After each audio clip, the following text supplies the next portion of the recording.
একগুঁয়েমে কাটাতে চললাম ঘুরু ঘুরু করতে। Hi friends, good morning, welcome back to my channel. সবাই কেমন আছেন? আশা করছি সবাই ভালো আছেন, আর আমিও আপনাদের আশীর্বাদ ও ভালোবাসায় অনেক ভালো আছি। আজ হচ্ছে শুক্রবারের নতুন একটা ভিডিওর সঙ্গে চলে এলাম। তো এদিকে দেখুন আমি জামা কাপড় গুছোচ্ছি। হ্যাঁ, আপনাদের প্রথমেই যেটা বললাম, একঘেয়েমে কাটাতে চললাম ঘুরু ঘুরু করতে। কোথায় ঘুরতে যাচ্ছি? হ্যাঁ, আগের দিনে লাইভে এসে আপনাদেরকে বলেছিলাম যে আমি কোথায় যাচ্ছি। হ্যাঁ, আমি যাচ্ছি হচ্ছে নৈহাটি তারকেশ্বর ঘুরতে যাচ্ছি। আপনাদের যাদের যাদের বাড়ি নৈহাটি বা তারকেশ্বর, তারা কিন্তু অবশ্যই আমাকে কমেন্ট বক্সে জানাবেন। এদিকে আমার যা যা আর কি লাগবে সমস্ত কিছু গুছিয়ে নিয়েছিলাম, আর পাঞ্জাবি পরে পুজো দেবো বলে পাঞ্জাবিটা নিয়েছি। আর এদিকে একটা ছোট ব্যাগ নিয়েছি, এই ব্যাগের মধ্যে মানে পয়সা থাকবে, তারপরে ফোনটা রাখবো, এইসব রাখার জন্য এই ছোট ব্যাগটা নিয়েছি। এটা সবসময় আমার কাছে থাকবে, আর বড় ব্যাগটা নিয়ে আমি গাড়িতেই রেখে দেবো, তাহলে সুবিধা হবে না। ছোটো ব্যাগটা থাকলে সুবিধা হবে, বড় ব্যাগটা নিয়ে সবসময় ঘুরবো কেন, সেই কারণে ছোটো ব্যাগটা নিয়ে জন্য হয়ে গিয়েছে। আর আপনাদেরকে বলবো এবারে যে আমি কোথায় ঘুরতে যাচ্ছি। তাছাড়া আগের দিনে লাইভে এসে আপনাদেরকে বলে দিয়েছিলাম যে আমি কোথায় যাচ্ছি। তো এদিকে দেখুন আমার ব্যাগ গুছানো হয়ে গিয়েছে, বেশি কিছু নিইনি। আজকে যাবো, কালকে চলে আসবো। পাঞ্জাবি পরে পুজো দেবো, তো দেখলেন পাঞ্জাবিটা নিলাম। আপনাদেরকে বলি কোথায় যাচ্ছি। আমি যাচ্ছি তারকেশ্বর, নৈহাটি, আর একটা হচ্ছে রঘুনাথ ধাম। এই তিনটে জায়গায় আপনাদের সঙ্গে সমস্ত ব্লগটা শেয়ার করব। আপনারা শুধু ভিডিওটা স্কিপ না করে সমস্তটা দেখবেন। আজকের ব্লগ হয়তো দেখাতে পারবো না, কিন্তু নেক্সট দিন মানে আজকে তো হচ্ছে শুক্রবার, শনিবারের ব্লগে আপনারা দেখতে পাবেন, ঠিক আছে?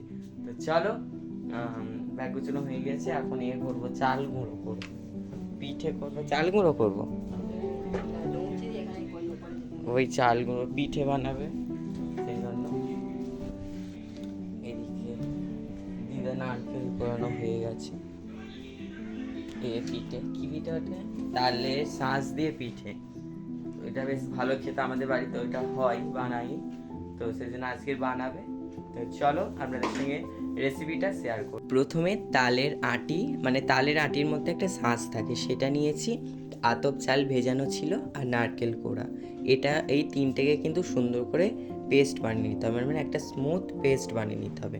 তো এদিকে প্রথমে তালের আটিটা দিয়ে দিলাম, তার মধ্যে একটুখানি চাল দিয়ে দিলাম, দুটোকে একসঙ্গে দিয়ে একটা স্মুথ পেস্ট বানিয়ে নেব। এদিকে একটা সুন্দর স্মুথ পেস্ট হয়ে গিয়েছে, এটাকে এবার ঢেলে নেব। তো একইভাবে আবারও কিন্তু যেটুকু বাকি রয়েছে সেটুকুকেও একইভাবে পেস্ট করে নেব। তো করে নেওয়ার পরে তারপরে ওর মধ্যে কিন্তু পরিমাণ মতো আরও অনেক কিছু জিনিস অ্যাড করা হবে। তো এদিকে দেখুন এটা হয়ে গিয়েছে। এবার নারকেলগুলোকেও স্মুথ একটা পেস্ট করে নিচ্ছিলাম। নেওয়া হয়ে যাওয়ার পরে ওই একসঙ্গে সবকটা নিয়ে তার মধ্যে হচ্ছে সুজি, কালো জিরে, মিষ্টি, মানে চিনি দেওয়া হয়েছিল। ওটা পরিমাণ মতো, যেহেতু নারকেলটাও মিষ্টি আর তালের আটিটাও মিষ্টি ছিল, সেই অনুযায়ী চিনিটা দেওয়া হয়েছিল। তারপর একটু লবণ আর একটুখানি কিন্তু জল দেওয়া হয়েছিল, দিয়ে সুন্দর একটা ব্যাটার মতো তৈরি করা হয়েছিল। মালপোয়ার ব্যাটার বা ভাজা পেটের ব্যাটার যেরকম হয় সেভাবে সাদা তেল গরম করে তেল দেওয়া হচ্ছে।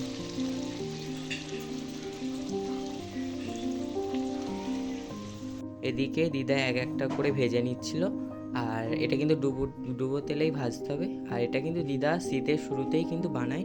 এর গন্ধটা এতটাই সুন্দর যে গন্ধতেই যেন পেট ভরে যায়, খেতে আর লাগবে না। হয়ে গেছে, কতটা অনেকটাই হয়েছে, এখনো আছে মনে, এখনো গোলা আর একটা হবে। এই হচ্ছে, আর এখন হচ্ছে ফুচকা হবে, ফুচকা আলু মাখানো হচ্ছে, এদিকে টক জল করা হচ্ছে। তো চলো এগুলো করে।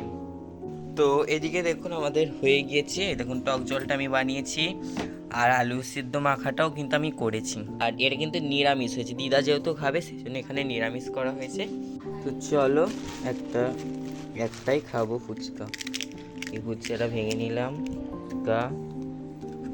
একটু আলু সিদ্ধ হলো, এবার হচ্ছে টক জলে ডুবিয়ে এবারে মুখে চালান করে দিতে হবে।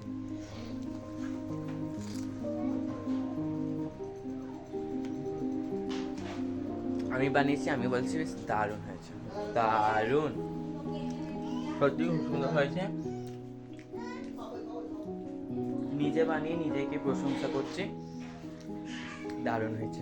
এবার বেরোবো, তো চলো গাড়িতে উঠবো, তো চলো যাওয়া যাক। তো ওরা বাসে উঠে গিয়েছে আর গাড়ি ছেড়ে দিয়েছে, আর এই লাস্টের সিটটা কিন্তু দিয়েছে, আর আমার সামনে এরা বসেছে আর আরো সব বসেছে। চলো আমরা ভিডিওটা দেখতে থাকবো, আর আজকের ভিডিওটা হয়তো এই পর্যন্তই শেষ হবে, আবার নেক্সট সকাল থেকে হয়তো ভিডিওটা আবার শুরু করবো। গরম না, হাওয়া লাগছে, জানলা খুলে দাও না, গরম হলে খুলে দাও, একটু হাওয়া আসুক। হ্যাঁ, একদম বন্ধ করে দিয়েছ।